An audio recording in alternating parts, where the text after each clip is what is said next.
Good morning, folks. We'll continue on with this theme of fireside chats about the American electoral process and the situation where, in a post-information age, with all the modern technology that exists, that it's been next to impossible to know what the exact results of this election are. Is it voter fraud? Is it because of the coronavirus? Is it because of changes in legislation as to how voting could occur? But there are historical precedents, and we need to look at those precedents, and we also need to understand people's confusion. A friend of mine posted this morning, and the chap's name is Brian Jameson, and he's a blunt and direct sort of chap. I love him for that. This is what he had to say. I think it's amusing that the greatest country on earth, the world's only superpower, the country that sent space probes to other planets, and the sun can't get error-free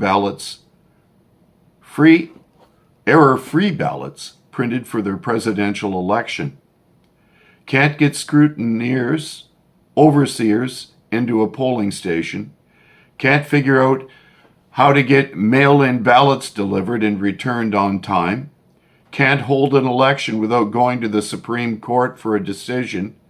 It's not like you don't do this every 4 years on a set date and time.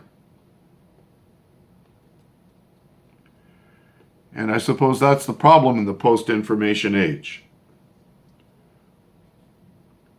Human beings, by need, have to parse out information in a way that's useful to them, because we live in a world of infinite possibilities, infinite information. However, out of all of that information and out of all those possibilities, only some of them are probable and valuable in our moving forward toward the goal that we've set ourselves. And in this case, the goal is electing a new president,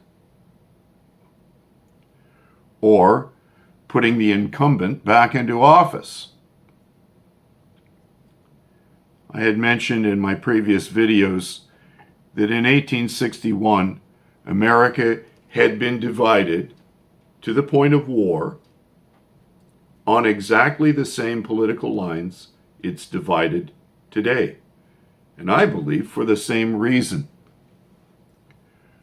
The wealthy elite in the South were using slavery as a way to operate their plantations. They were benefiting from the labor of others at the slaves' expense, abusing them, of course, and brutalizing them, and thinking of them as nothing less than sources for brute labor. So you can see that the Democrats had completely negated America's essential belief, which is the belief in English common law that all must be treated equally before the law. When Lieutenant Governor Simcoe, and I've mentioned this many times, was ready to establish the first government in Upper Canada, he made a declaration. I'm going to look it up here. Before the first Parliament sat,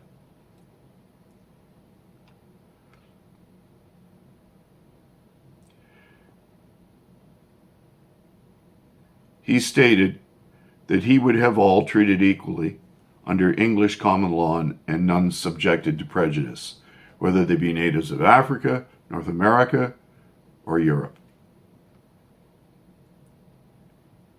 His second act of Parliament was to abolish slavery, knowing that that dread institution would destroy Canada.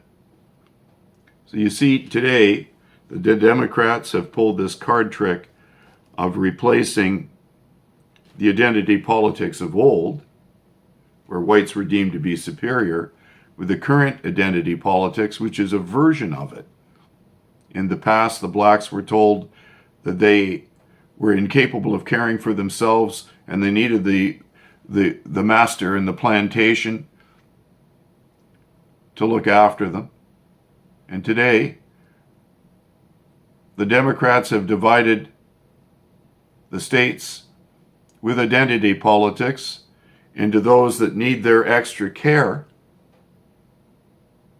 in order to make them equal, as though they weren't already equal. If all are equal before the law, then the government doesn't need to do anything to ensure your equality, if the law is followed. This whole electoral process has been proof that, as in the past, here it is in the present, that the Democrats can't follow the rule of law. In fact, they hate constitutionalism. They hate English common law because it prevents them from being the abusers that they've always been. I posted this morning Bill Whittle speaking with Joshua Phillip from Crossroads, which is an Epoch Times media outlet, on the legal contests that are being engaged in at present over this corruption of the voting system. And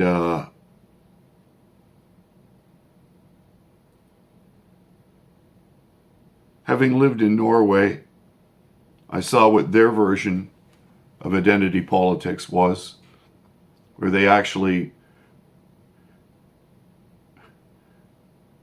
when I attended Norwegian course, I was the only one paying to go to school.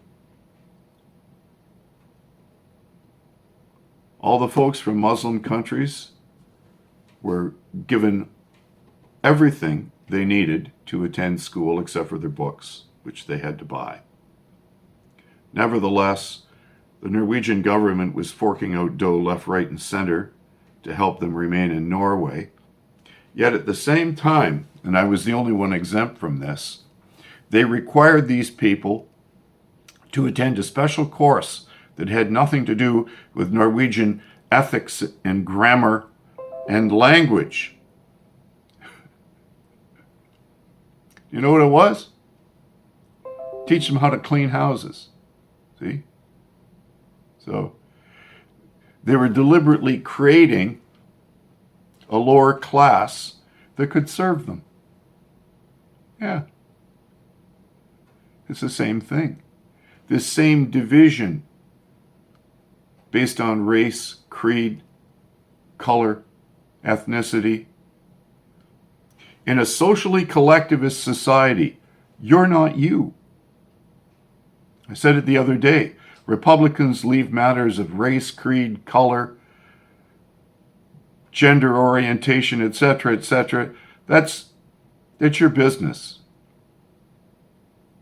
And you have no right to force your business on me. Keep it to yourself. Whereas the social collectivists insist that these things lie within the jurisdiction of the state to enforce, to laud, to praise. I don't ask for people to give me a parade as a male lesbian, as though such a thing were possible.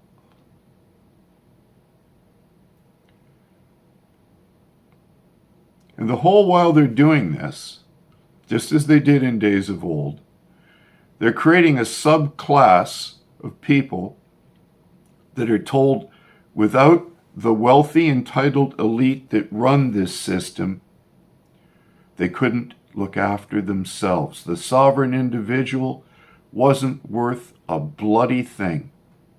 In fact, you aren't even you to them.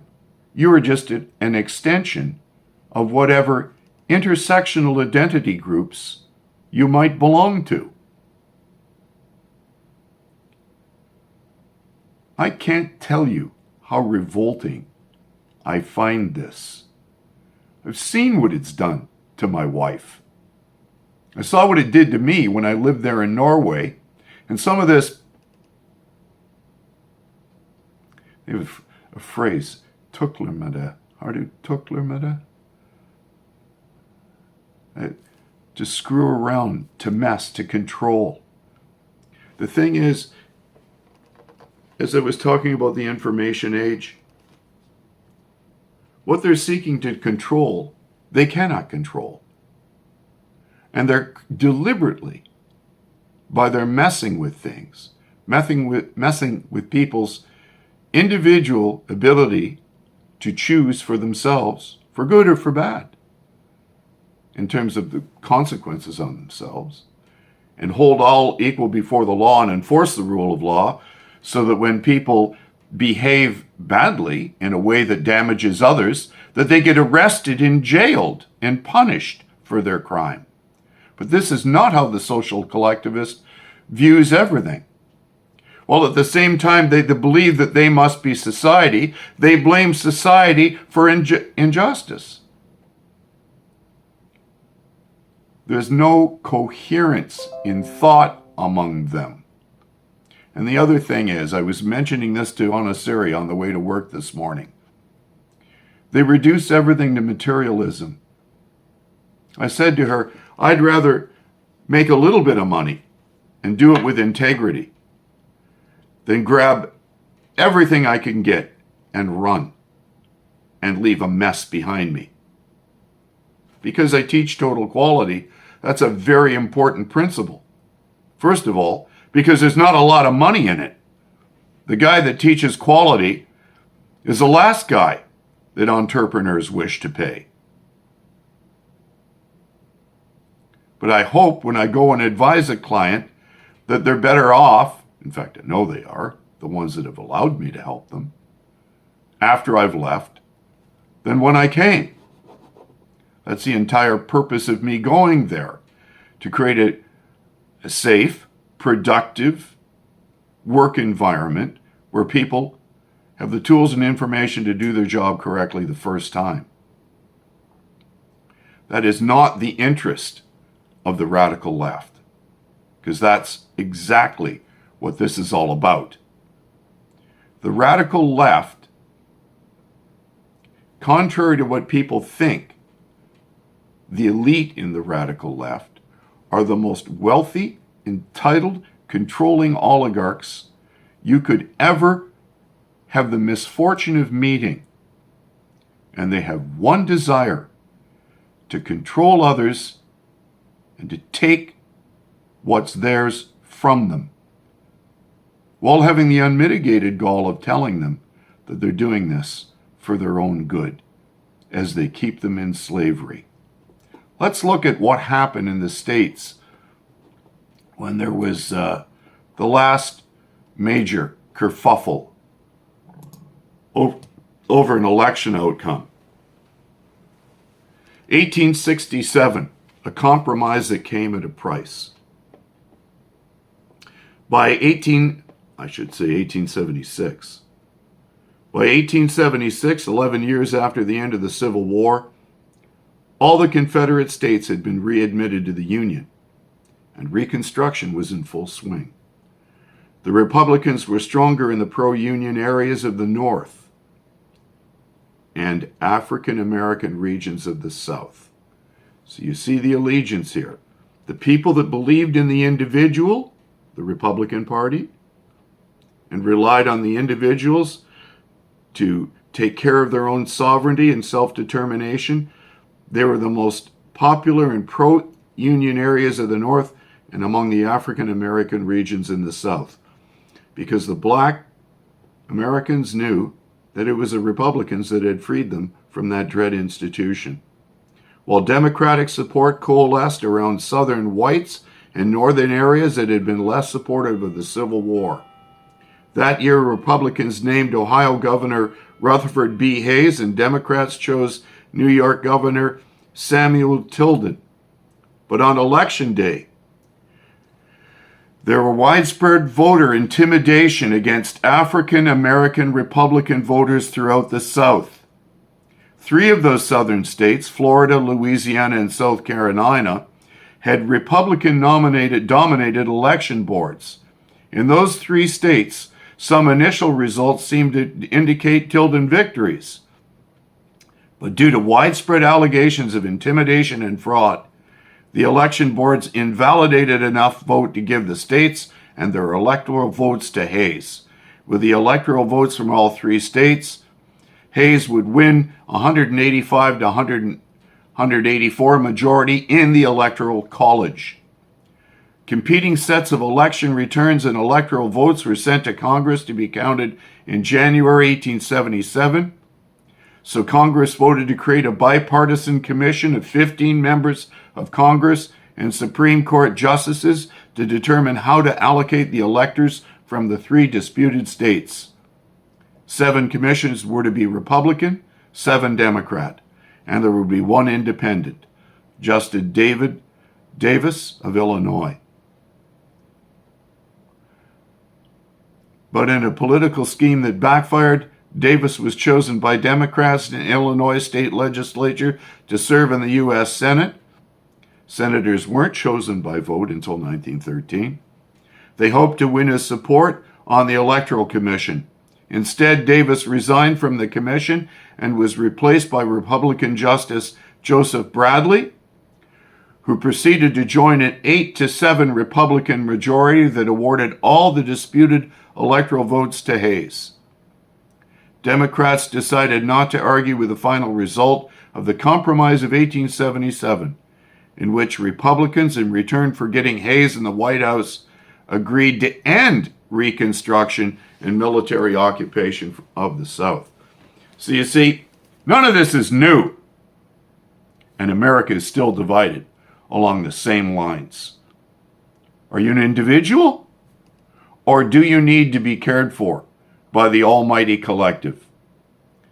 And because, as I said yesterday, when you sleep with an elephant and you're a mouse, you need to be worried about what happens when said elephant rolls over in his sleep and you're sleeping with him. There is no escaping the repercussions of American policy on Canada. And there's no escaping philosophically, spiritually, ethically, its influence on us. So, sadly, hyperbole, court battles, which are so indicative of American politics, will go on, and the will of the people is ignored. I wish I had something cheerful to say about all of that, but it's not really cheerful, is it? I don't feel hopeful. Do you? Are you hopeful? Because if you're really up about this, if you really feel good about where the world's headed with this division between I'm not me, I'm just a part of them, or I'm an individual battle. If you are an individual as I am, a real kooky one, you're not very happy. Because the sovereign individual is the most persecuted minority. Have a great day.